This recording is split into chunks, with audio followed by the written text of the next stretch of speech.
Hello everyone. This is the lesson about how to write to persuade. Okay, and I think you'll like this because this is the kind of writing a lot of people enjoy because it's all about saying what you want to say and what you want to believe.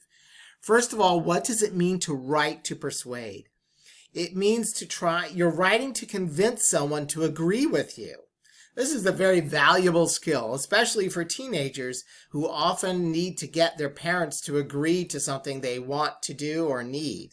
So pay attention. So once again, persuade means to convince someone to agree with you. All right.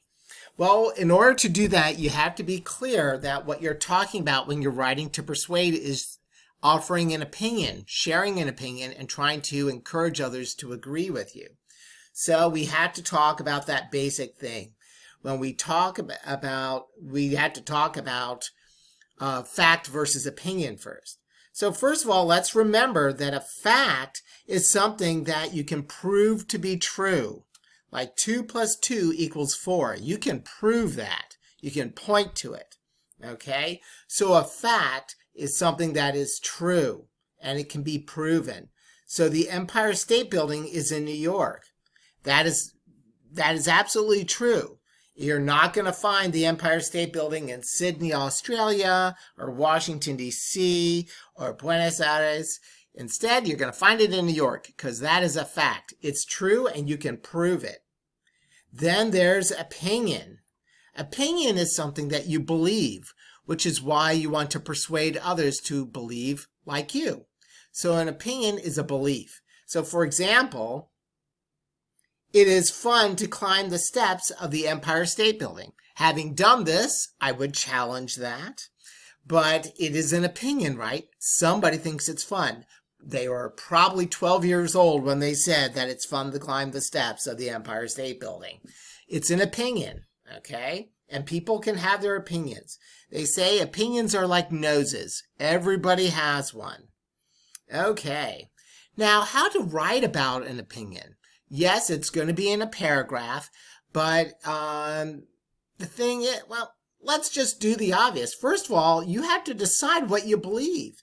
So you might be given a topic and you have to decide, what do you believe about that topic? What is your point of view?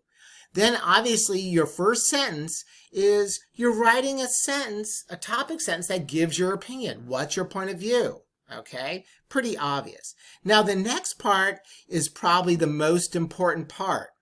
And that is think of facts, reasons, examples, or experiences that prove your point.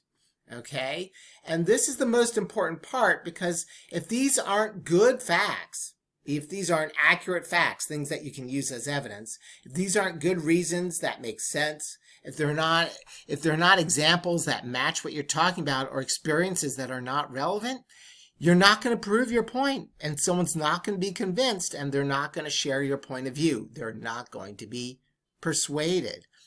So, and the truth is, the more facts, reasons, examples, or experiences that support your point of view, the more likely you are to persuade someone to share your opinion.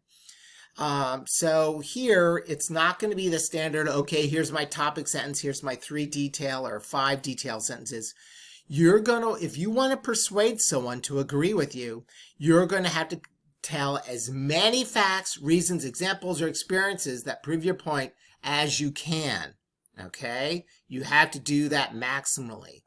And then finally, you need to write a conclusion that repeats or restates your opinion. Now, when you wrap up your paragraph to persuade, you are not adding an extra reason in your conclusion. You're just restating it. Keep all your facts, reasons, examples in the body of the paragraph. Here, in your conclusion sentence, you're just reminding them, this is why I believe this. Okay? Now, finally, every day when you go on TV, when you watch the TV or watch YouTube videos, you're subjected to advertisements. These are efforts to persuade you to buy their product. And they often offer ideas that they are just guessing you might find interesting. They might try to convince you of something that you need when you never thought about needing it before.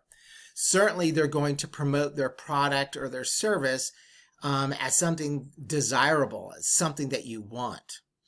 Okay, so part of this lesson is in practice C, you're going to watch a video from that aired during the Super Bowl in 2020 that was very popular, and it's about trying to sell a car. Well, they're trying to tell you why to buy their particular car, because there's thousands of models on the road. But why buy their car? Watch that video and answer the questions. Why do they want you to buy that car? All right. Okay, so that is how we write to persuade. Take care, everyone.